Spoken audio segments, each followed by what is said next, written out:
and we'll go on live in our closed group as well. Just to let you know, in case you have something against, please let us know. So why we are here today? Once again, good evening, and thank you for joining us on Friday evening about very interesting topic. It's about who takes care of us during the Vuca World. And I'll take very brief introduction, why this topic and why for HR professionals, and why Vivian, our very honorable guests today. So I'll start with a very important one, our guest, who is Viviane Harnois, and who is the member of HR Professionals Association's Honorary Ambassadors Club. We can say it's International Experts Club. And she's our honorable representative of this network. She will be the first who will present this very interesting topic with you and discuss with you. And besides that, Vivian is also, she's from Luxembourg, and she's senior official expert of ATTF Luxembourg.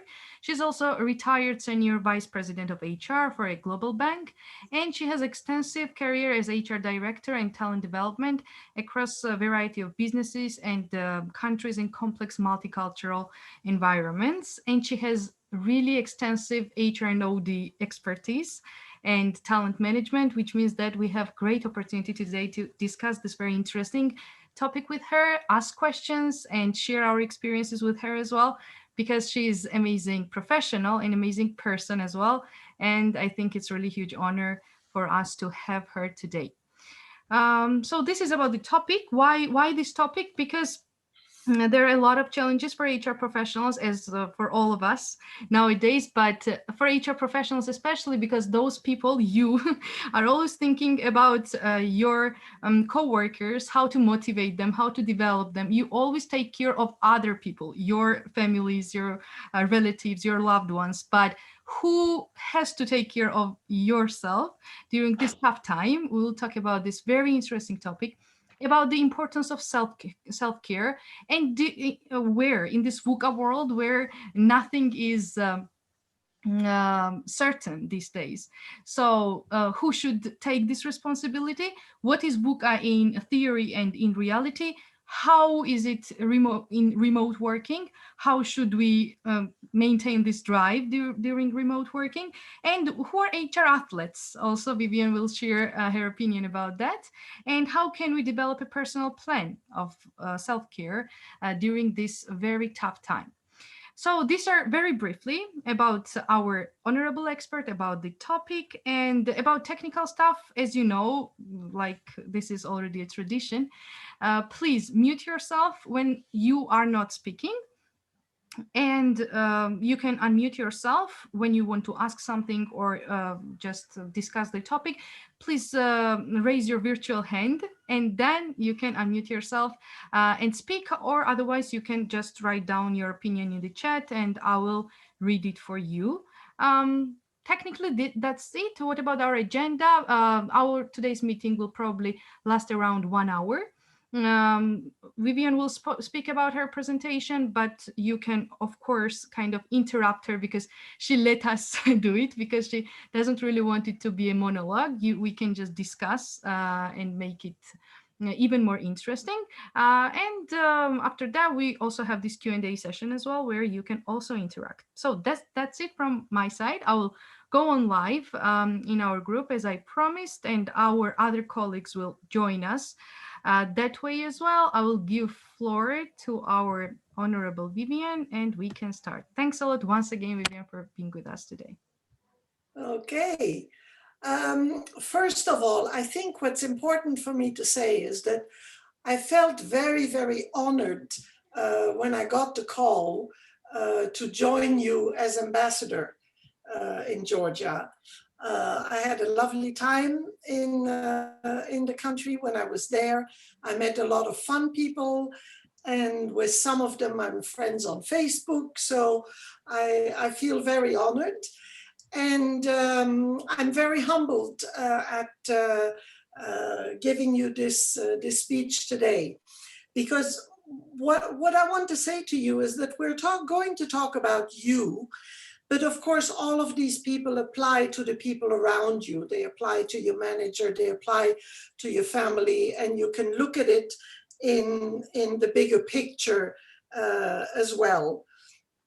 But as Salome said, I think at the end of this talk, I would invite you to take some time to really think about you and what you can do for yourself. So this is what it is about. I usually like to give a little bit of context as to why are we where we are, and why are we in this particular environment for the moment, and what kind of control do we have over it. And the overall context, obviously, is the Vuca world. I don't know how many of you are familiar with the theory of the Vuca world. So I'll just quickly talk about that and then put it in context with COVID and see what kind of reality this has brought to us and how it affects us.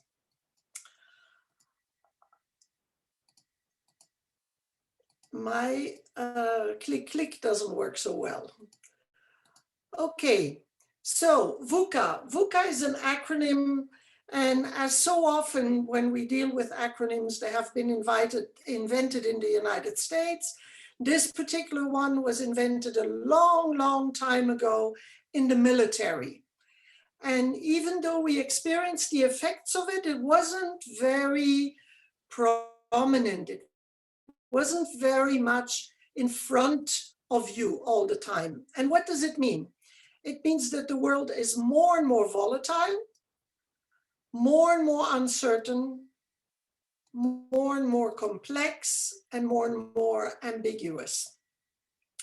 And so that we don't have any confusion about what we mean by those words, let's look at a little bit of an explanation. Volatility clearly means that things change rapidly and unpredictably. And already there, in that very first sentence, I think you can see the connection to COVID. It just happened to us. Bam, fast, brutal, unprepared. So it was a typical VUCA event. So uncertain, things happen by chance, and not by accident, but by chance. And you really don't know how and where it will come from. It could come from something that happens in China, in the United States, with the climate, whatever, you don't know. It's just there. Complexity. We were quite used for a long time, and I think it was very comfortable for us to look at things, and maybe they were complicated, but complicated still means that you can sort of slice it up into parts, a little bit like the concept of project management. But complexity, it means that so many different parts are connected, and it's not obvious from the start which parts are connected with which. So we live in a world where everything looks a little bit more like an atom. You know, you move one piece, you change something, and all of a sudden the whole structure of everything changes, and we have to adapt to that very quickly.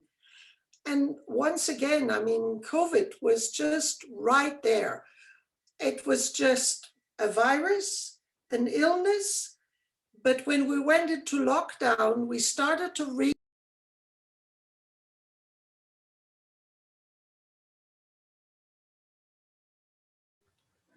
Sorry, Vivian, you were muted. Please unmute yourself.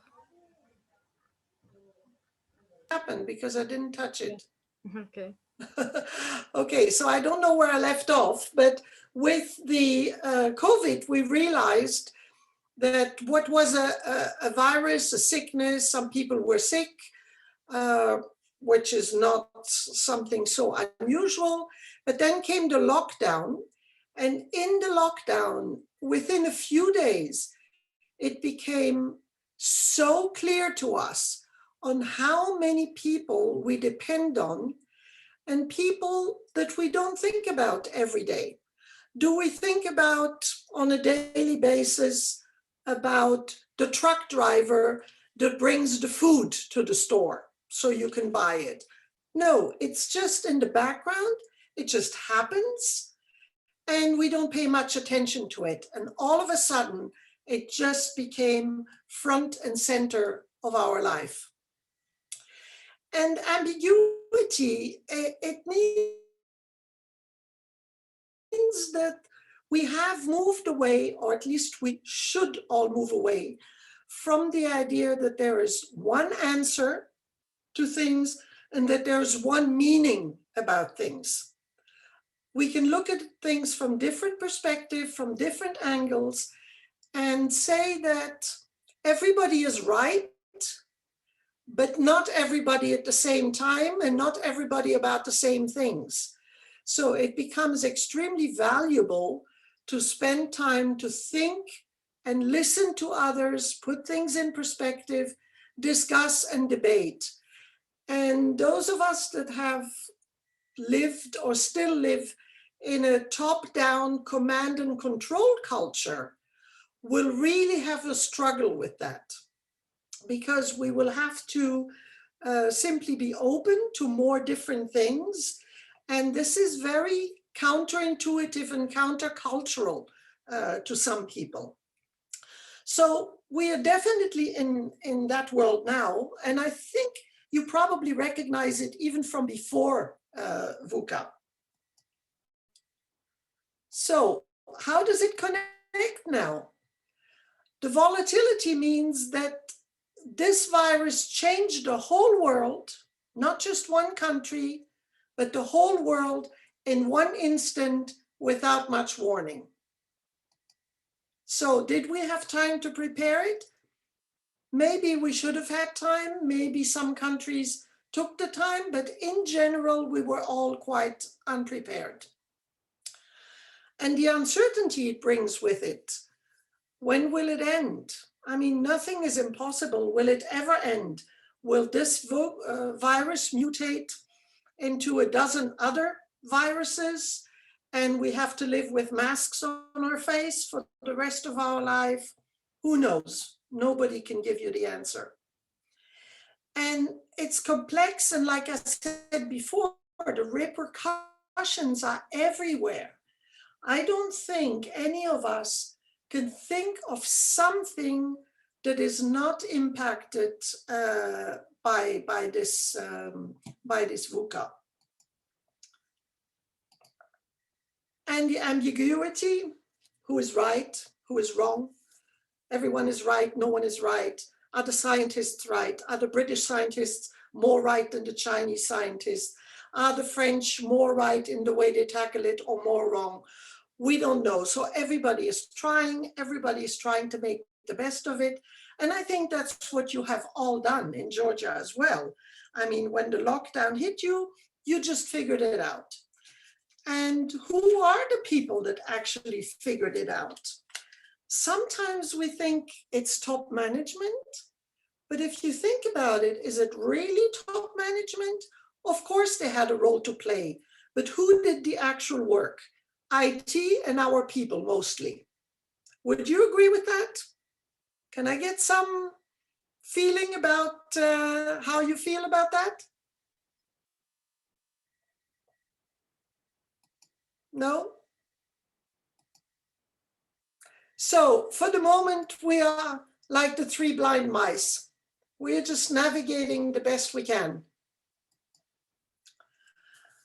And when we get into situations like this, we actually also at the same time get this great opportunity to rethink how we do things. In a way, we are being forced to, but my invitation is to actually embrace it and to stop and say, how can we do this differently? And how can we move from what we call an ego-logical environment, where you see very nicely the men on top and down below, we go down the food chain, so to speak. And it's a very authoritarian approach. It's dualistic. Things are black or white. It's yes or no. It's imbalanced because too many people are in it just for the power, especially in politics today. So it's unsustainable. It just cannot work in the long term.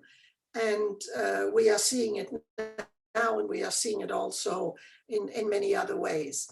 So how can we move to an ecological environment to make it more sustainable?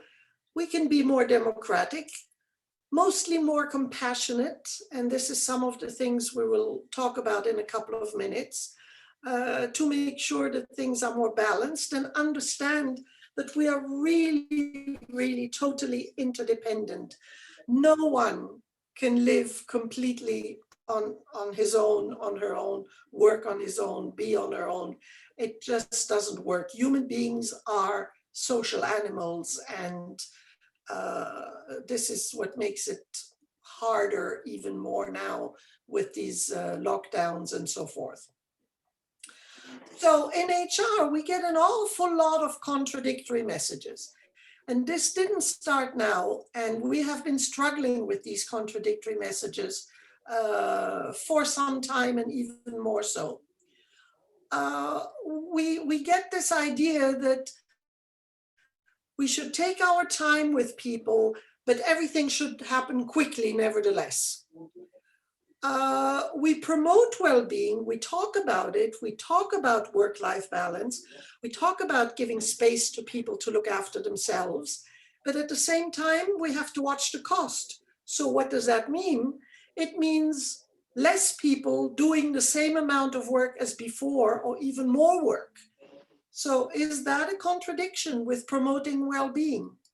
I think so, possibly so. We are used to trying to control what is uncontrollable and to anticipate the unpredictable. This is a reality in business life, and I don't think it has changed much, and it's much, much, much more relevant nowadays. So HR, be nice to everybody, show a high level of emotional intelligence, be close to people, listen to them, show compassion, but don't be too friendly, because you shouldn't be friends with the staff. These are the kind of contradictory messages we hear. And I'm saying this because I hear those messages. I hear those kinds of messages from top management, and I hear the confusion from some of the HR people. And on that point, I'd like to say that HR is a little bit like a balancing act in the circus. You know this circus act where you have a wire and somebody's walking on this wire with a bar and trying to balance like this. And I think HR is very, very much one of those positions where you have to constantly balance what the people need, what you need to keep your balance, and what the management and the market and the customers need. And sometimes it's hard, and sometimes you feel like you have to lean more to one side and more to the other, and that's okay, that's normal, but always trying to keep your balance. And I think it's very, very prominent for HR people, perhaps more for HR people than many other functions in organizations. And so reward employees for good work, reward them with all kinds of things, but not too much. Again, it goes with watch the cost. And give recognition, but within limits. So again, we're constantly struggling between those two elements that push us and pull us left to right. Always listen to their needs, but do what management expects. This is what I just said about the balancing act. I'd also like to invite you whenever you want to pipe in and to say something and to ask something, please go ahead and do it. So we live with these contradictions. We live with the contradictions of what we would want, what we need, what we prefer, and what is mandatory, what we have to do. And those contradictions are actually quite healthy, because if we could always do and only do what we like, what we prefer, and what we need, I don't think our businesses would function very well. I don't think our regulators would be very happy, or our clients would be very happy. So there's clearly stuff that is absolutely mandatory. And again, we get back into this balance, being able to balance both things.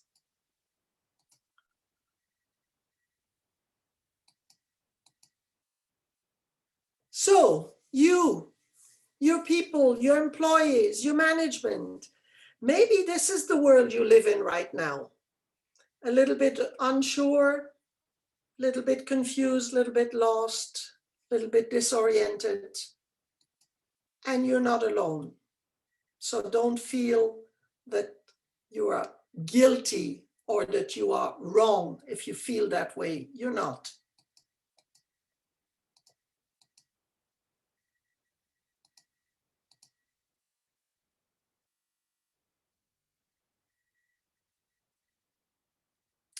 So we're all different, and we will see now a little bit what kind of feedback we have been receiving from the HR world and from employees at this end. Working from home, that's how it all started. In the lockdown, from one day to the next, we had to be home. And what did that actually mean when so brutally we had to work from home? First of all, a lot of things became blurred. Where's my office? Where's my home? Where are the kids? In school, not in school? Do I have to teach them at home? Do I not have to teach them? Do I have to go on meetings on Zoom? So at the beginning, it was probably all a little bit of a confusion for some people. But it's fair to say that at that time, and probably in most cases still today, women carried the heavy burden of this much, much more than men did. And it's a little bit normal that it's that way, but should it be that way? I don't think so. I think this is giving us an opportunity to look at, are there better ways to share the responsibility in the home? And it's something that we heard a lot. As a matter of fact, on the gender issues, what is coming out is that the burden on women is heavier, not necessarily because physically they do more, although many of them do, but it is the mental load that is more. It seems that women are not very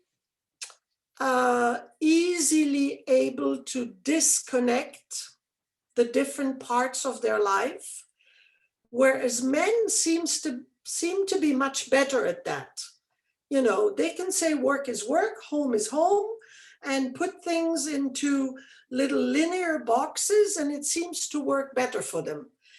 And this is what we hear really came out a lot also when we checked into how is life working from home. I give you a typical example. We have some conferences like that with top executive groups as well. And recently, one of these executives said to me that actually he has 4 children, school age, so they had to be taught at home. The wife was working from home.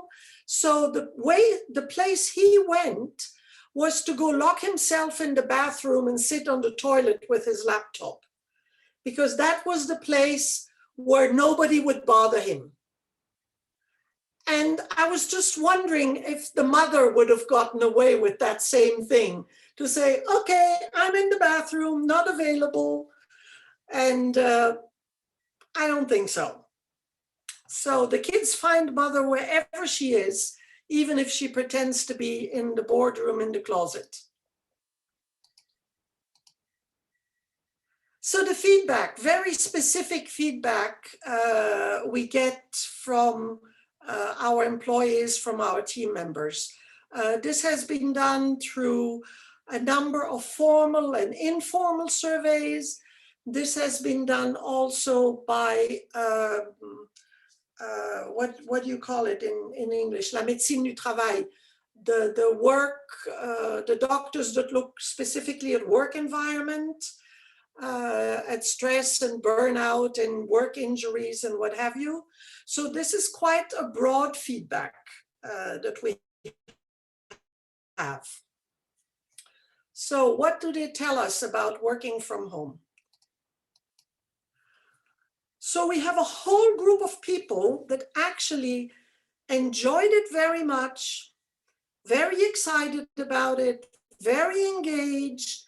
They wish they can continue working from home long after COVID. They spend less time commuting, which for some people is wonderful. They're more free in their working hours.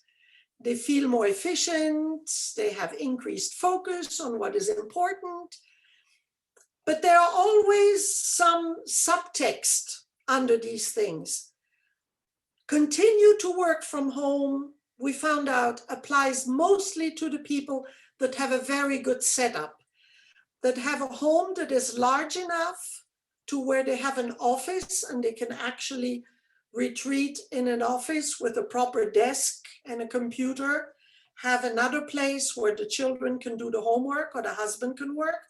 When their setup at home is good, they like it a lot for a lot of people.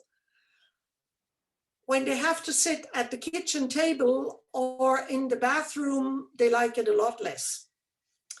Freer in their working hours, feeling more efficient, increased focus on what is essential. That worked very well for the people that did not have a micromanager, and a micromanager that is constantly checking on them, you know, because, oh, I have to check if the work is getting done. I have to check if they're meeting the deadline. I have to check when they're finished with this project or with this report. Those people did not feel free. On the contrary, they feel pretty harassed because in many cases, it was actually more interference from the manager than when they were sitting in the office. Almost like there's a lot of fear in certain managers that when they cannot see the people will take advantage of it and be lazy and not do the work, which we found is actually quite the opposite. If you have people that are professional, that always did their work in the office, always did it well, etc., there's really no clear reason that they should behave differently if they work from home. And by giving them this freedom, what they told us was that they could actually log off for a couple of hours, spend time with the family, cook lunch, check the homework, log back on, log back off when it was time for dinner, and maybe log back on for an hour afterwards. And the companies and the bosses that allowed that found that the productivity was actually more than when people are in the office. And it's interesting to talk about that if you think about things that cause stress. You have less stress if you are in charge of your own life. So as it relates to work, if you can decide at what time to do what, in what order, do you feel more productive early in the morning? Do you feel more productive at night? When you are in charge of that yourself and not constrained by official working hours and managers, a lot of people tend to be more productive. So this was a very, very rich piece of information we got, because we're actually thinking that being able to continue to work from home will continue at least 1 or 2 days a week. At least here, a lot of companies have decided that they will implement that, and we are already changing internal procedures and legislation about working from home.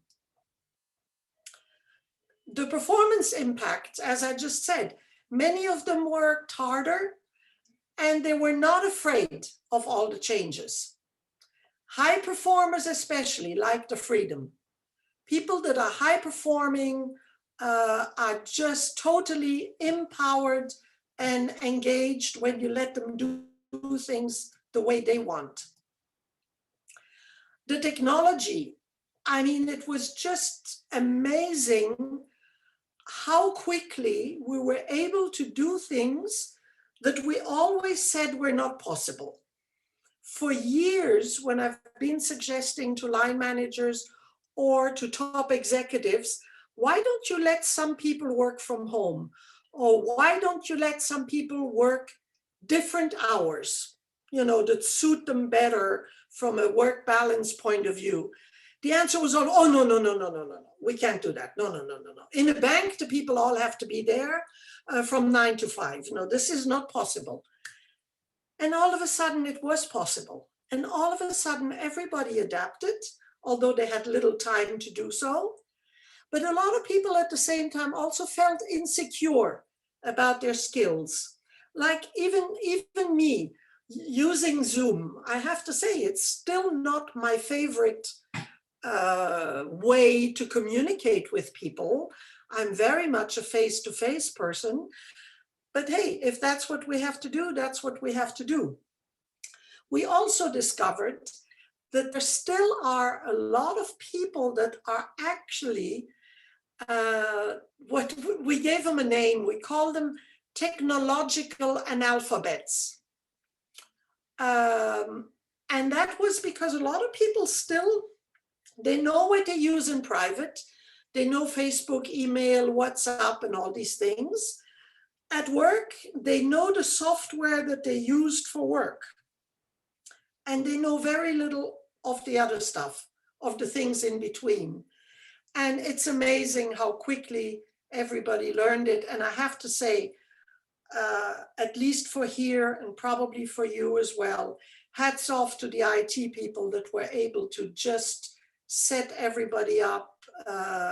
It was impressive. So your work-life balance, huh? What else did they tell us? That they live with anxiety and fear. And here we're starting to get into the emotional part, which at the end of the day, after everything I've already said, it's going to be the key, one of the keys for yourself and for the people you manage and the people you have to deal with, whether it's upwards or the staff. So this anxiety about the future, when are things back to normal? When can I, have a life that I recognize somewhat as my normal life? Will I lose my job? An awful lot of people have lost their jobs, not necessarily in banks. I would say here, I know very little job loss in banks, but not everybody works in a bank. I mean, people in restaurants, people in shops, people in the travel agencies and the airlines. A lot of these people have lost their job, and the others that are still there are constantly living in the anxiety, will I be next to lose my job? And then a lot of people, can I adjust to this new world? And on the one hand, it's can I, and the other hand is, well, I don't really want to, this new world, if it is what I'm experiencing right now, I don't want necessarily this new world. And the media, the politicians, the newspapers, the TV news, all we hear is COVID this, COVID that, so many died, so many are positive, so many lost their job. It's just awful. And it feeds this anxiety, this confusion, and this fear. So one of the ways to take care of ourselves is actually to tune it down. Don't watch that part of the news. Don't read those articles in the newspaper. Don't go online to read this stuff. I think what you get from your own environment, from the people around you in terms of information, is probably enough. I personally have not watched any news for months. I avoid looking at, COVID updates and things like that.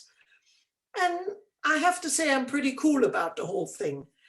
On the other hand, my husband, he looks every day. Oh no, so what's the situation? How many positive cases? How many people died? And he carries a lot more anxiety than I do. Okay, so help yourself also by trying not to overload with all these negative news. And then, unfortunately, what we hear, and this is, I don't want to depress you, but this is getting really bad, and you need to look after yourself on that front, and you need to look after your family and the people around you.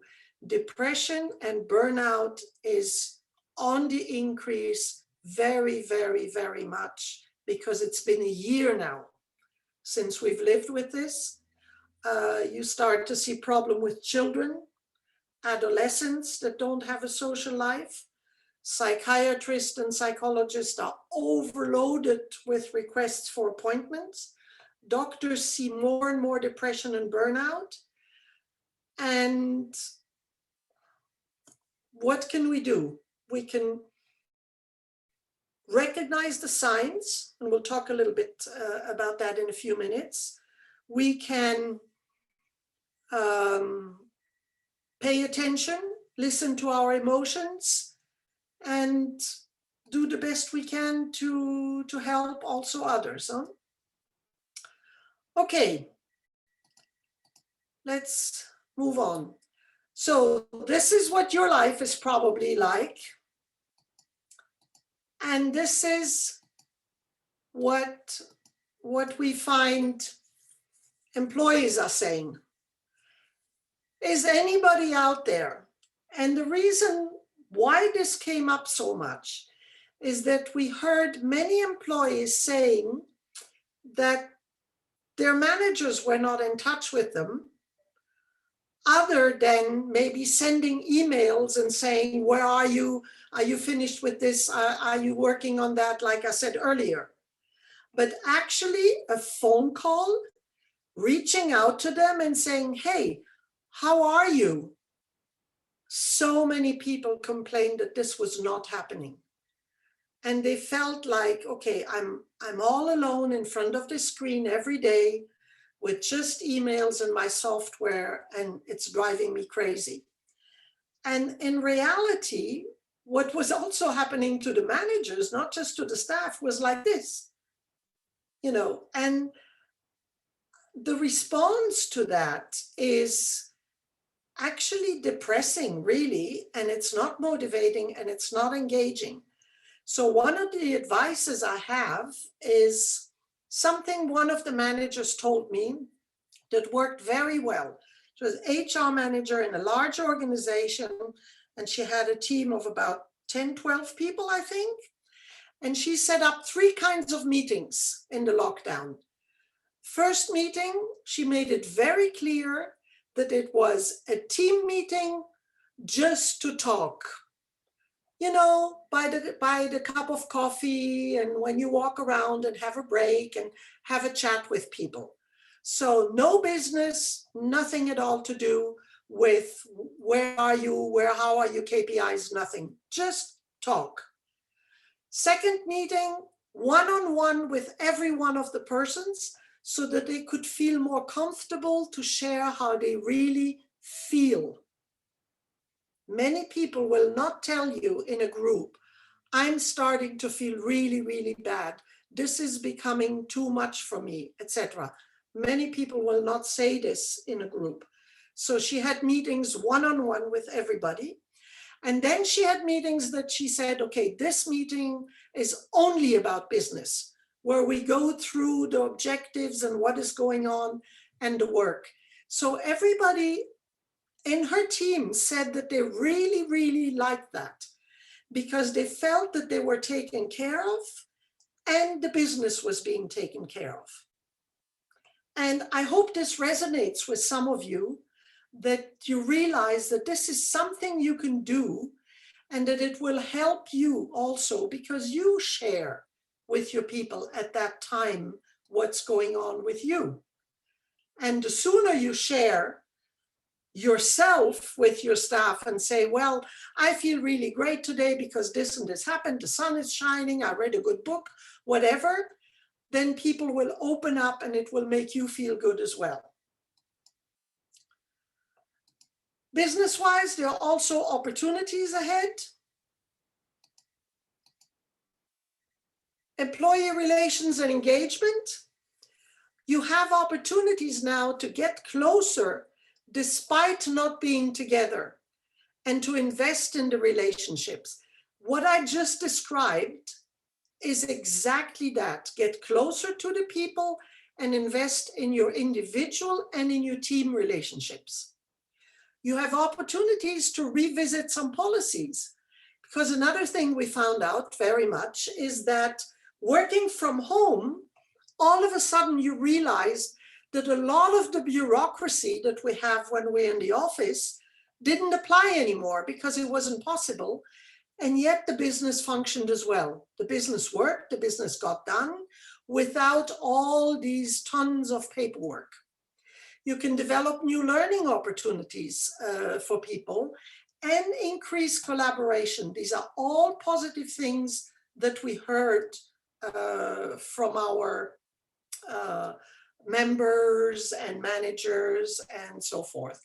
And of course, what I said before, people have adapted very quickly to the new technology, even though at the beginning they were afraid for it.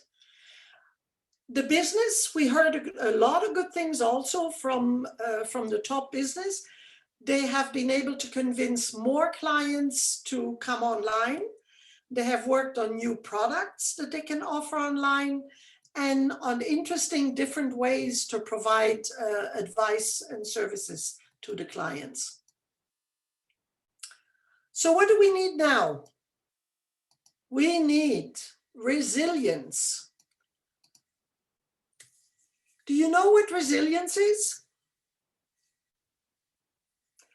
Resilience is actually a term from physics, which says that if you bend a shape, the elasticity will make it come back to its original shape. And what we're saying, the issue on resilience here is, yes, bouncing back to a shape as close as possible as the one we had before, but also being able to bounce back from something that is different and that was not very obvious, like those flowers growing out of very, very dry soil. So resilience has become quite an all-encompassing concept. And for yourself and your staff, what does resilience require? What do you have to do to grow and build up your resilience? First of all, take care of yourself, which will be at the end of my slides. Maintain a positive outlook. I think this goes with what I said. Don't fill yourself with all these negative stories that are out there. Social support. Look for people that can give you social support, even if it's not so easy face-to-face. Maybe you call on the phone more frequently. Maybe you got used to sending a lot of people messages and WhatsApp and so forth. Well, instead of sending another WhatsApp message, pick up the phone and actually speak to that person. And think what is my meaning and what is my purpose in life? Understanding what your meaning and your purpose is will help you focus. It will help you focus also how to take care of yourself, because you will understand better. Excuse me? So I thought somebody was trying to say something. No. You can continue. No? Okay. So all of these elements work into the concept of resilience and is so very applicable right now. Oops. What happened here? Okay, the slides are not coming the way they should, but that's okay. You'll forgive me, I think. I was telling you I'm not a strong technological person. Okay, on the leadership part, what is interesting is we're not going to talk about leadership per se, but I'd like you to look on the right-hand side of the words. People that are in a position of leadership gives them rights, and then the people follow them because they have to. They have no choice. It's the boss. Collaboration comes from relationships. So people are with you because they want to be with you. In development, people follow you because of what you do for them. And in the top, what you can influence is when people follow you because of who you are. And who you are starts with knowing who you are, understanding who you are, having the humility to recognize who you are. And when you feel that you need help, to be able to also ask for help. And that works if you've built the relationship and if you in turn do things for other people as well. It's a great ladder. We find that it works for people to really understand the importance of that top part, to be who you are, to be truthful, to be authentic, to be humble, and it gives you an enormous amount of credit.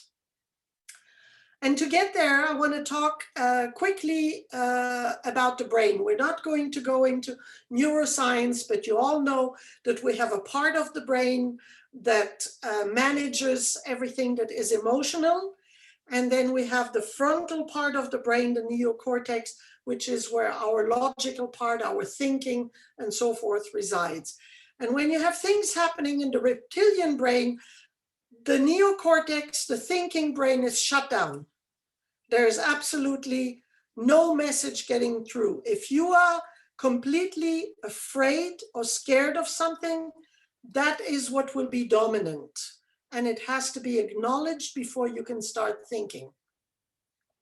So the reptilian brain, typically, you heard about this, the 3 Fs. You run away from the problem, we fight the problem, or you freeze, you don't know what to do.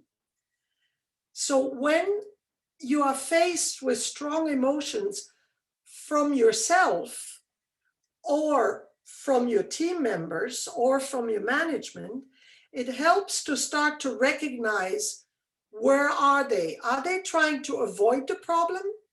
Are they confronting the problem? Or are they lost? They don't know what to do. They just do nothing. It just helps to know that. That's why a quick reminder about what it is. And our job is to keep the heart connected to the brain. That is absolutely essential right now. If you talk to people right now, totally only with your frontal lobe, with your neocortex, about facts, about logical things, I don't think you can reach them. I really believe you have to engage your own heart first so that you can then engage the heart of other people. And that will be making it possible, that little emotional thing back there that constantly triggers you, to tell it to shut up. You can say, yeah, you're there, just be quiet. I know you're there, but I can deal with it. And this alone, we could have a 2 or 3 hour talk about. The neocortex, I'll go quickly through it to show you the two things that you probably know, your circle of concern and your circle of influence. What do you actually have influence over? And go on, be quick. Okay, the circle of concern that you might have, and you can make your own list, is what do you think about? What is out there that worries you and that gives you anxiety and that stresses you out? You know, it could be any of those things or many more or many less. That's very individual. But then comes the circle of influence, and here's where the self-care starts. What can you influence that will help you? You can look after your health, after your personal growth, self-discipline, physical shape, feelings, decisions, vision, leadership, etc. Those are the things that you can control, that you can learn, that you can improve, that you can take care of. And when you can increase that circle of influence by taking good care of yourself, what happens is that your circle of concern decreases. And you start feeling more empowered, and you have the ability to be more engaged. So who does take care of you? You. Ourselves, yes. You do. You can't sit there, and please, I apologize if I'm going to say a few things that may come across as a little bit brutal, but I think sometimes we have to be a little bit more tough. We as HR cannot sit there and wait for other people to come and knock on our door and take care of us. We can expect spouses, children, friends, our boss to support us, to help us, but we have to be in charge. We have to start. Okay? Would you agree with that? Mostly? Okay, so how? First of all, I think we are, and I'm guilty of that as well, I'm very, very guilty of this as well, is that if I don't take care of the other people, if I don't do things for other people, that's not right. That means I'm selfish. Until I started slowly to realize, no, it's not selfish. How can I be good for other people? How can I give them the best of me? How can I give them my energy? If I'm not feeling good, if I'm not feeling on top of it. So self-care is not selfish. Okay, so first rule, get it out of your head that you're not allowed to take care of yourself. What are HR athletes, actually? What do athletes do? They have an event. In this case, I used a race, which is the action, which is what they have to do. But athletes, they prepare. They will never go into a race of any kind without first training, without first making sure they're in top shape, with their exercise, with their feeding, their food, with their amount of sleep, etc., etc. You agree? Think so. But what else do? They recover. When they have done a big, tough, stressful event, they know that they have to allow time to recover, to get a massage, to drink some tea and look at the beautiful flowers, whatever. But they do all three. The best athletes know exactly how to do all three. You do not become an Olympic champion or win a match if you do not do all three. Do we do this ourselves? I'm not sure. I think we run from one meeting to the next. From one phone call to the next, from one email to the next? Do we give ourselves time to pause? Do we give ourselves time to just look away from the screen and admire the scenery or whatever? Not very often. Do you prepare? Do you rest enough? Do you do exercise? Do you eat good food? Some of us eat a sandwich at the desk. Maybe some of you recognize yourselves in that. Maybe by the time you have done all your work, you are so exhausted that you don't have time to go and, you know, do some yoga, do some meditation, read a book, whatever. And do we recover? Certainly not. I do not have a recollection many, many years of my life that I ever recovered properly I went to sleep, of course. Everybody goes to sleep. But did I really consciously recover?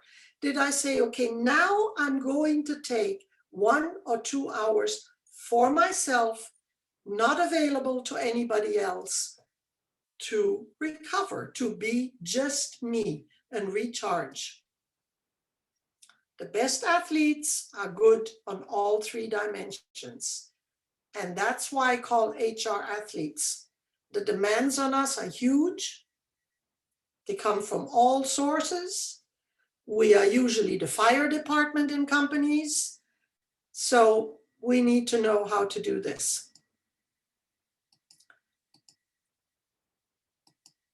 I have a question. This is the battery of your telephone. Do you know when the battery of your telephone is about to go empty, or of your laptop? Do you pay attention? Usually you know it's time to charge my battery. How about your own battery? Do you know?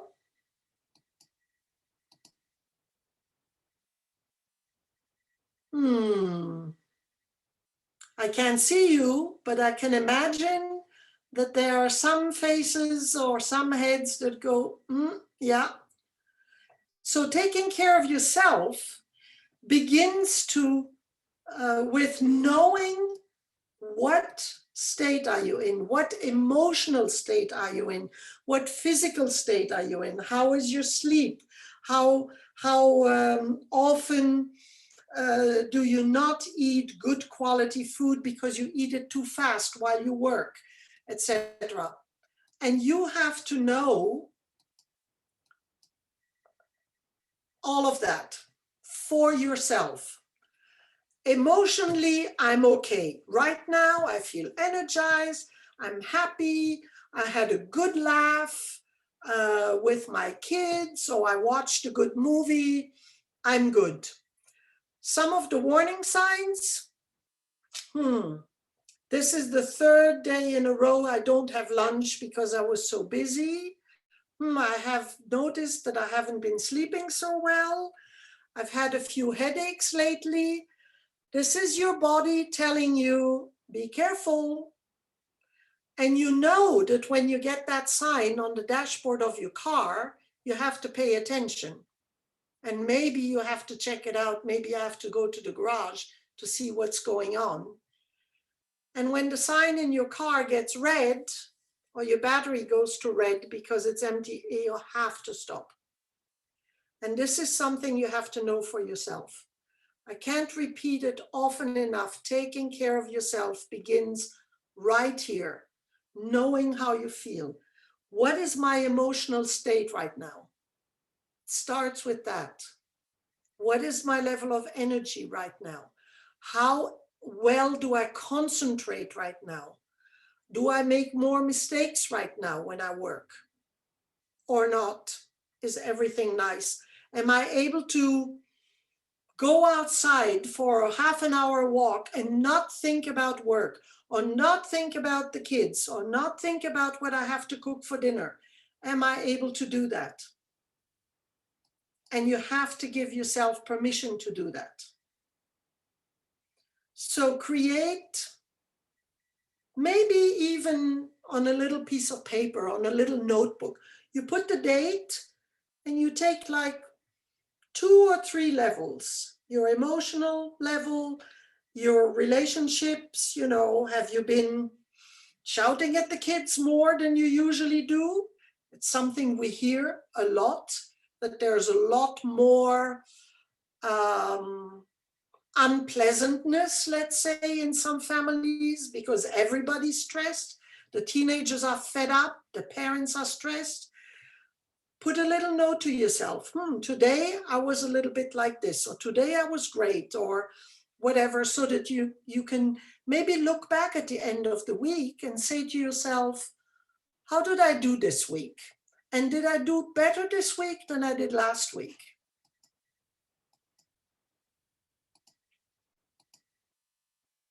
So your battery, look at it.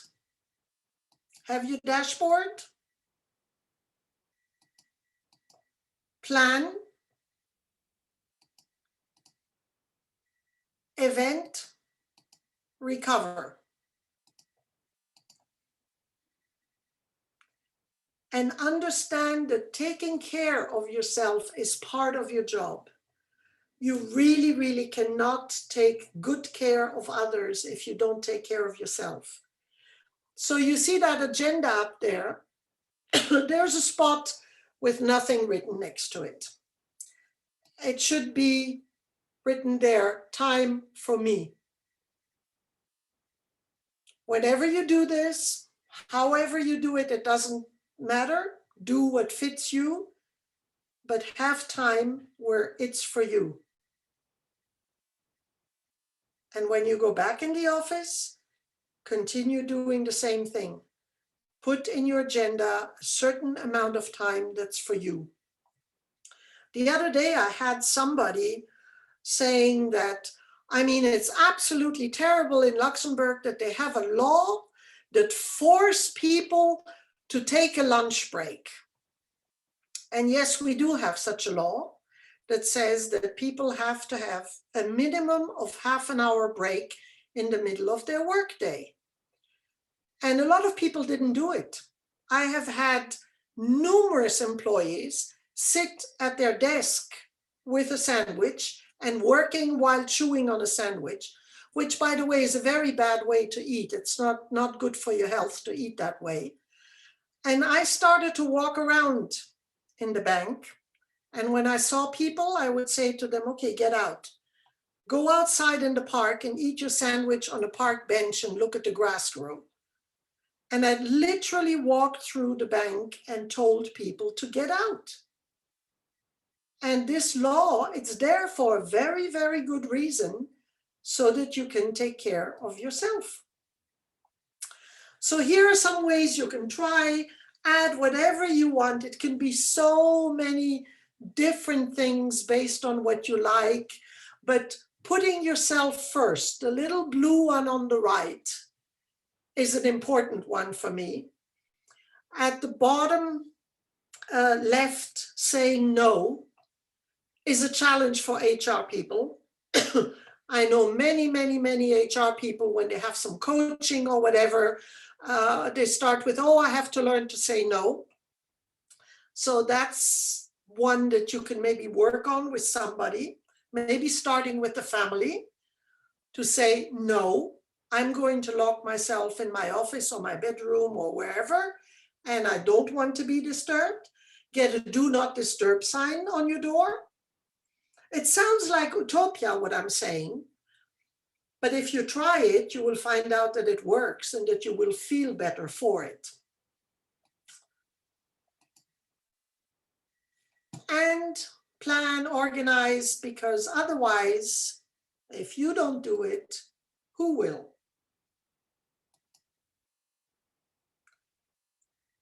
A few suggestions in your personal plan to cover all of these issues. Biological needs, what you eat, if you snack, what you drink, if you sleep, if you get enough rest, etc.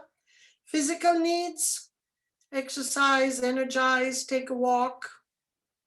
Mental and cognitive. Let's try not to ignore that. Are you able to concentrate, focus, be attentive? Psychological, visualize, disconnect, socialize, and emotional. Meditate, breathe, relax, rationalize, do yoga. There's a very good, many good apps actually on that you can find now to put on your phone that can help you with those things. There's a great one about breathing, you know, a certain number of breath per minute. You do it 5 minutes twice a day. It calms you, brings your heart rate down, gives you energy, oxygenates your brain, so you feel better for the next task. All of these things, in case some of you are of the opinion that this is all just nice talk, ask a doctor if it's just nice talk or if it's vital. It is vital, okay? Especially in these times. It has always been important, but now it's becoming more and more and more important. We see it all over the place. People that don't take care of themselves in those levels start to have problems sooner or later. So my encouragement, my wish, my invitation is that you take some of what I said to heart, that you give yourself permission to do these things, and that the fact that you give yourself permission will give you power.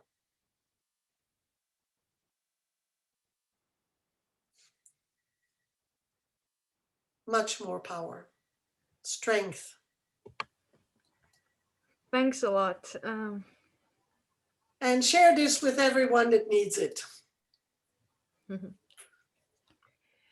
Thanks a lot, dear. It was, I think, a very timely reminder for all of us, and especially these kind of professionals who are really sometimes stressed out and not able to find time for themselves. Can we make it even a bit more practical and say, for example, what can all of us do tomorrow in order to implement this kind of stuff, these very small steps? I realize, because those giant plans sometimes are on the papers if we plan. What can we do? As coaches say, after 72 hours from this webinar. Yeah. What can you do tomorrow morning? I think in the last few slides, I think you will share them with the group, right? The slides. Yeah. In the last few slides, I think you have already some hints. And personally, if I was in that situation, I would take some time just to think about all of this, to think, how do I feel about this? How realistic is it for me? Because you cannot do everything at once. You cannot just go and say, okay, as of tomorrow morning, I will be wonderful and do all that. You can't. I mean, it's like if somebody said to you, I'm going to stop smoking, I'm going to read more, I'm going to lose weight, I'm going to start exercising. There's no way they're going to do this all just because they intend to. So stop, think, what can I do? What would realistically be a first step for me? And when you've identified that, what might be the logical next step so that you get yourself there progressively? Because you will look at it and you will say, well, this and this and this, I already do it very well. I'm already very self-aware. I know my emotional state, or I'm already very good at planning time for myself, or whatever. Identify what you're good at, and then think about what else you might need and what is right for you. Yeah, I think I agree with you. Absolutely. I think we should start from the very small routines, probably. And we should take our time, because maybe we have a lot of habits we don't like, but it's a process. So we should somehow replace old habits with new ones, and we have to take it step by step and time by time.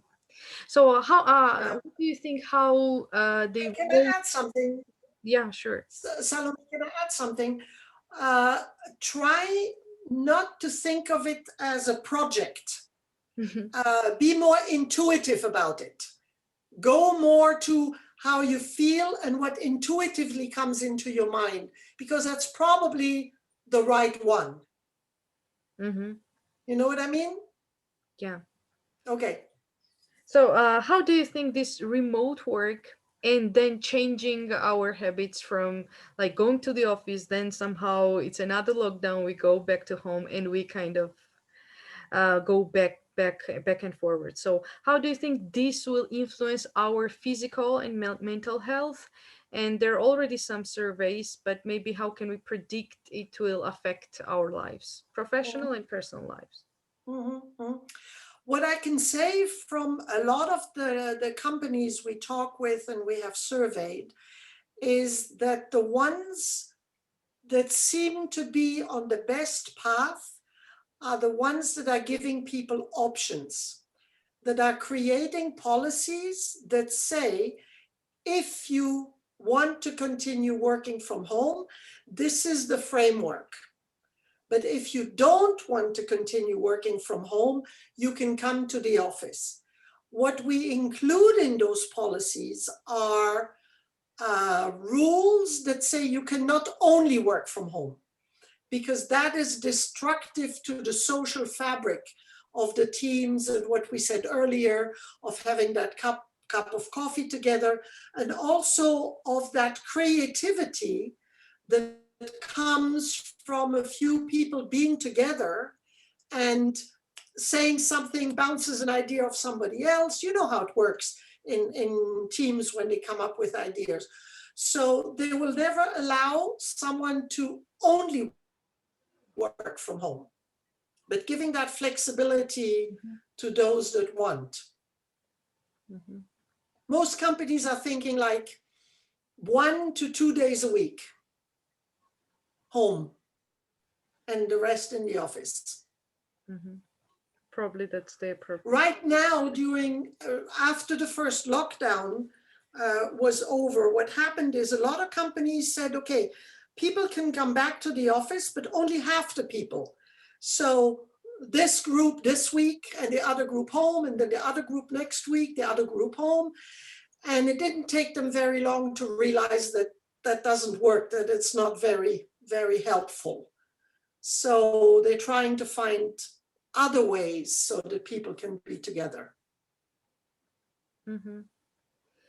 So this mixed model works better. Probably. Yeah, mixed, definitely a mixed model, but you have to have a framework around it because I don't want to get into labor law, but there are going to be all kinds of side effects, you know, and we are in Luxembourg already adapting the labor law in terms of working hours, what happens if you're sick, what happens if you have an accident, who pays maybe for the computer, for the extra electricity, whatever it is, to have a frame where people know how it works.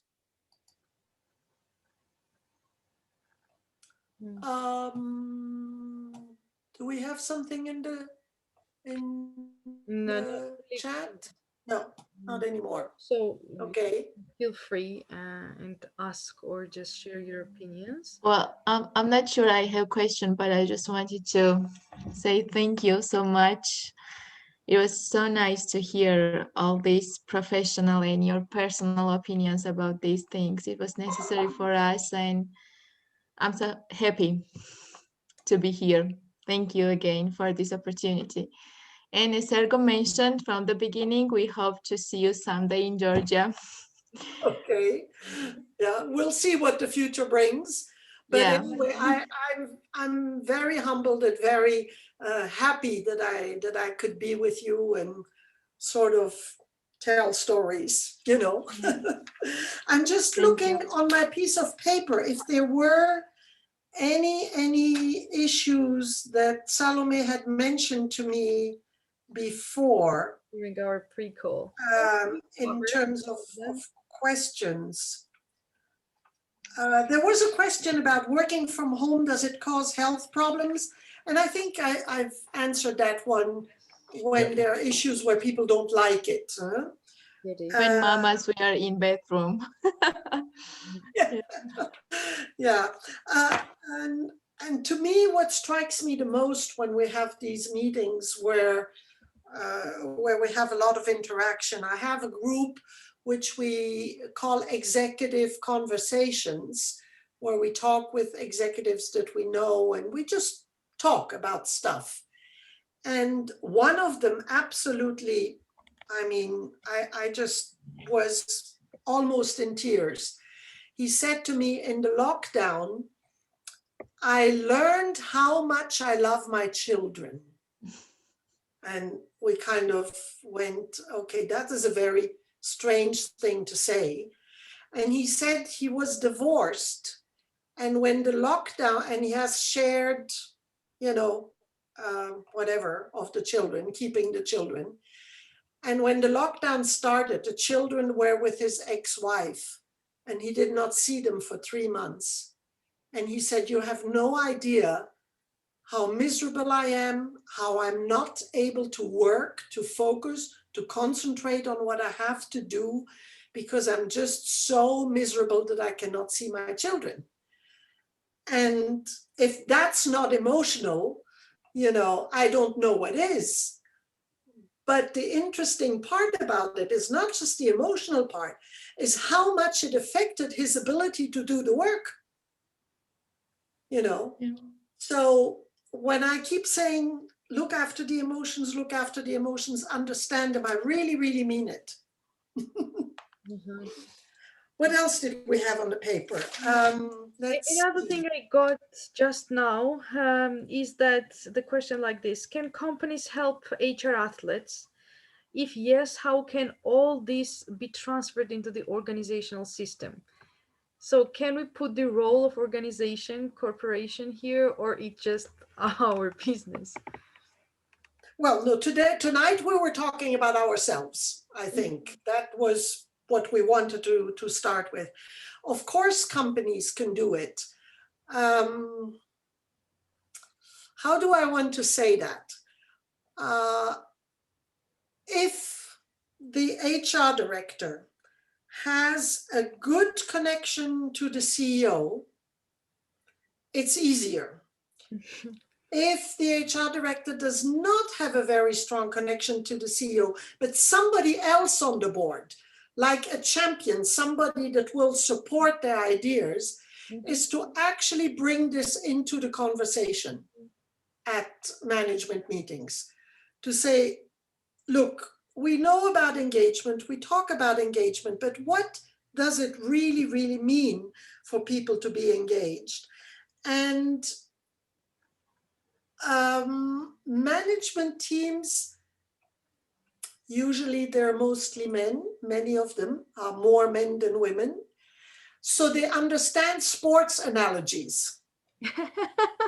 So the analogy of sports, you know, I mean, right now is rugby, Six Nations or whatever going on, or the Football World Cup.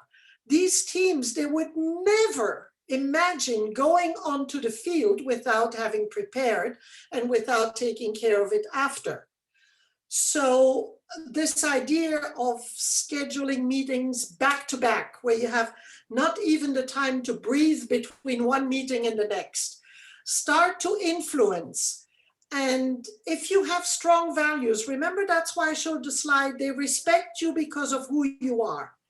If you model these values, if you do it for yourself, and if you then able to explain the value of it to the business, that people are actually better and more productive and more engaged if we do that. The difficulty is to prove the ROI, the return on investment. That's for HR always difficult. Difficult to prove on training, difficult to prove on all sorts of levels, but not difficult to prove on engagement. because there's enough literature out there that the more engaged the people are, the more they're able to engage the customers, the better the company does. I mean, that's out there, that research is out there, it's not new. So it's really the HR person having either the power, the seat at the table, and the credibility to talk about this, or to engage the help of people on the management team that support them, that they have a strong connection to. I agree. I think if there is no other comments or questions, we can conclude. If you have some other words you would like to sum it I up. just wanted to comment regarding the cycle of influence. Salome is always like looking forward to dig into the practical thing, but I stayed on the philosophic level, and I was thinking for myself, oh my gosh, all the time we are concentrated on not on the circle where we can really influence, but on the circle which we cannot. We totally cannot. I mean, it's unbelievable. Even you started your presentation with sharing the idea that please don't look to the news, to those bad things. It doesn't bring you any practical things. It's just like media who is like taking this news and makes something from like spot to the elephant. And I totally agree with you, but still we are very much focused on those aspects, what media said, what government said, who died, who is somewhere. I mean, but what society says about yeah, us. about That's us. That's the major thing for us. Sure, especially in Georgia. I mean. Absolutely. And thank you so much for your slide. And this slide will become a kind of a desktop picture for me, because there is such a long list of those tips and hints where we can like really influence, like starting from our health, finishing with I think even on the values and so on and so forth. And it was so inspiring that we had a lot of things to where we can really concentrate on, and we can really feel ourselves how strong we are, because everything starts from our inside. Yeah, if we will find our inside center, then the world is becoming so much beautiful, because we feel that really we can control everything, because this control is starting from our inner side. And if we control very small thing, for example, I want to eat lunch not staying with the computer, but I want to take this hamburger or whatever outside and just sit on the grass and just eat there. This is very small, even not something huge, but everything starts from here, you know. You are starting feeling that you do have control on yourself, and if you're controlling yourself, then you can control everything, and even the world, because world is in you, in your inside. That's right. It was so much inspirational, especially this slide. For as of today, it's my takeaway, and thank you so much for this amazing presentation, for very sweet words, and like nudging us to be focused on ourselves at first. Thank you so much. You're so sweet. Thank you. Thank you, Sergo. That's very kind. The energy that you brought with us remotely, but still you filled us up. So thanks a lot once again. Do you want to add? I was Please. I just wanted to add that I was always saying that HRs, we are more than humans. And after this evening, I think I'm going to say that HRs, we are superheroes. Yes. Is that okay? Yes, yes, yes, yes, yes, yes. We are. So very, very much. So much for these feelings. Really, thank you. Yeah, you are superheroes. Yeah. Okay. And somebody, I don't remember who it was, but somebody said everything starts with me. Mm-hmm. And this is exactly what you just said, Sergo, that, you know, if we look inside and we are authentic and humble, those are really two words that are important to me and that are important, I think, in leadership, is to be authentic and humble. You can lift up the world. You really can. Great. Thank you so much, Viviane. Okay. Thank you so much. And I miss you so much. Looking Well, forward to meet you. You know, you can also come here, you know. Yep. Yep. Okay. Sure, sure. All Thank right. you so much. Well, I wish you all a wonderful weekend and enjoy and be you, be yourself, and you are the best you can be. So congratulations. You are. We're starting becoming HR athletes. Yes, and superheroes. Okay. It was quite I wish you a nice weekend. Good night. A great weekend. Salome and Sergo, do you want to stay on a minute after or not? Yeah, yeah, Okay. yeah. With great pleasure. Okay, then I'll stay on. Yeah, thank you.